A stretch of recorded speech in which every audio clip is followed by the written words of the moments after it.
Власть взялась за нелегальных мигрантов. Зачистка рынка трудовых мигрантов будет осуществлена в кратчайшие сроки, по принципу за так называемые 24 часа. Друзья, 16 апреля МВД РФ потребовало от всех стран СНГ забрать до 15 июня всех своих нелегальных мигрантов. Петиция направлена во все консульства государств. Республики самостоятельно должны оповестить своих граждан и согласовать порядок выезда. Так, по словам первого замминистра МВД Александра Горового, на территории России находится более 1 миллиона нелегальных мигрантов, чье местонахождение установлено. Так, по данным ведомства, таких мигрантов больше всего из Узбекистана, далее идет Таджикистан, Украина, Азербайджан, Киргизия и Молдова. По факту их гораздо больше. Росстат указывает о 4 миллионов таких лиц с их семьями. Это и сфера обслуживания такси и доставки, рынки ЖКХ и строительства. В срок до 15 июня нелегальные мигранты могут сами покинуть Россию, не получив при этом никаких наказаний. Однако уже после 15 июня нелегалы не смогут без последствий для себя выйти из тени. Ранее уже ведомство высказалось, что после отмены моратория будет активно принимать меры по установлению законности нахождения иностранных граждан на территории нашей страны. То есть устанавливать на соответствие фактическое место работы и жительства и заявленные в документах. Напомню, что ранее правоохранительные органы масштабно не привлекали к уголовной ответственности по статьям 322.2 УК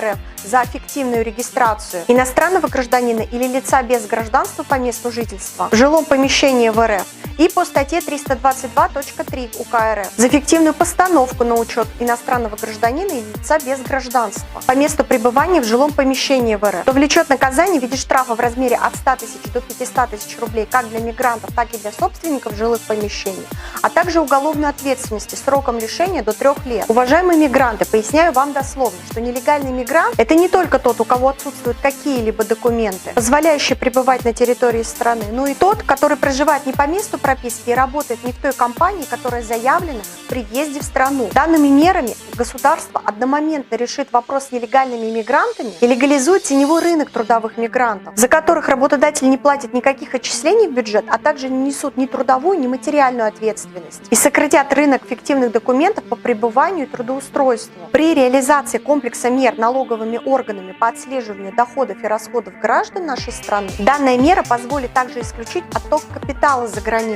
посредством денежных переводов, тем самым живя по принципу «заработал в России, то и должен потратить в России». Подписывайтесь и пишите комментарии на эту тему, нам интересно ваше мнение.